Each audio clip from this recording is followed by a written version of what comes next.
Olá, sexto ano, tudo bem com vocês? Espero que estejam todos bem, se cuidando.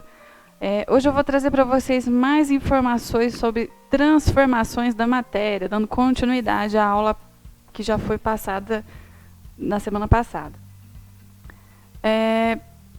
Transformação é uma palavra de origem latina e é usada para se referir a uma modificação que ocorre em algo ou alguém.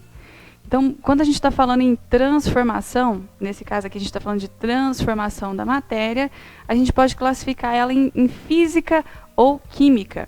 Transformação física. Está aqui ó, um ambiente todo neblinado. É a água no estado sólido. Ela não deixou de ser água. A molécula de água continua sendo H2O, só que em outro estado físico. Quando a gente corta um papel, por exemplo, a gente não está modificando a substância química daquele papel. Então, é também uma transformação física. Quando a gente fala em transformação química, está aqui um exemplo de um metal que ele está sendo oxidado e a gente chama de ferrugem. Então, é um metal enferrujado, é uma transformação química. Então, a substância química daquele metal sofreu uma transformação, não é mais a mesma de antes da oxidação. Essas transformações, elas vão interferir e a gente vai ter que analisar qual que é a origem ou a decomposição daquela substância. Então, ela pode ser natural, quando acontece na natureza, ou ela é sintética, quando ocorre, por exemplo, numa fábrica, quando é o ser humano que está fazendo aquela transformação. Existem recursos que são considerados renováveis e não renováveis. Os recursos renováveis é aquele que na natureza ele vai ser refeito, ele vai passar por um ciclo. Então tem a água, o solo, a matéria orgânica, o biocombustível e o vento são exemplos de recursos renováveis. E os recursos não renováveis são aqueles que demoram muito tempo para serem fabricados ou transformados, que é o caso do petróleo, carvão mineral, gás natural e os minérios. Quando a gente fala de minérios, eles recebem classificações diferentes. Então, os minérios ou os minerais, eles podem ser considerados como metais ou não metais. Os metais são aqueles que vão ter brilho e uma boa condutividade de eletricidade. Quando eles estão na natureza, geralmente eles estão disponíveis no subsolo.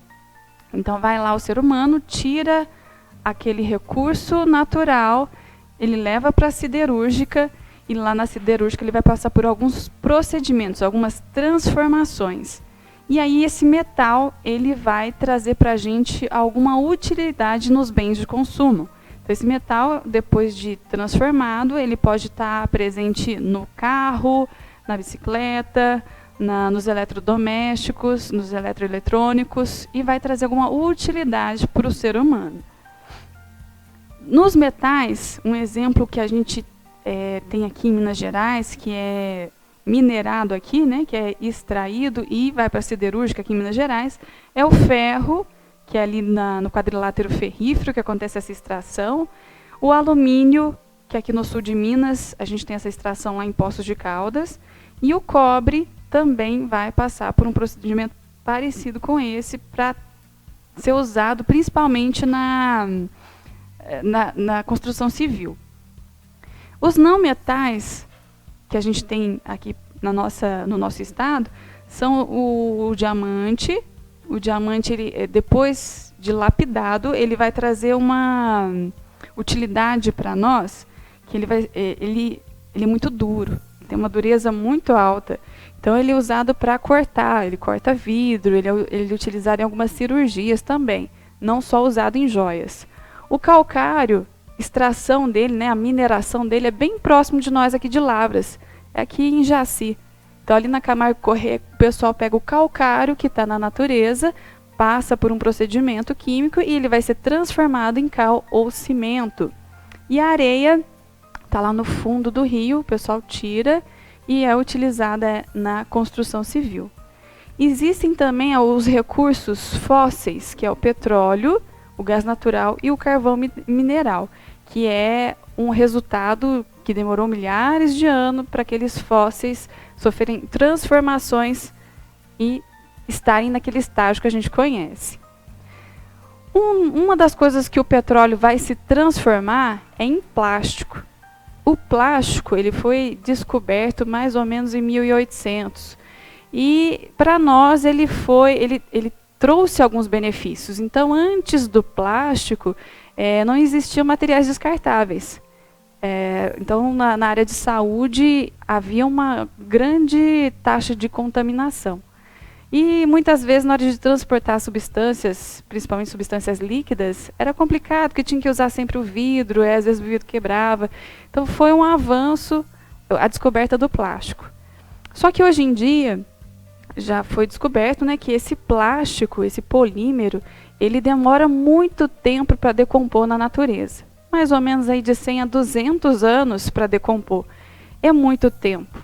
Outro dia na minha aula, um aluno muito esperto ainda comentou, falou, professora, já parou para pensar que os primeiros plásticos ainda circulam nos dias atuais? Eu falei, pois é, olha que complicado, né? Então a gente vai acumulando esse monte de plástico na natureza e isso é um problema. Então hoje em dia já tem químicos trazendo outras formas de plásticos que degradam menos o meio ambiente, são os bioplásticos, que aí eles vão ser utilizados de materiais renováveis e que vão decompor de forma mais rápida, para que a gente não prejudique tanto a natureza. E enquanto não tiver em circulação esses bioplásticos, é preciso a gente parar e pensar um pouquinho sobre o nosso consumo.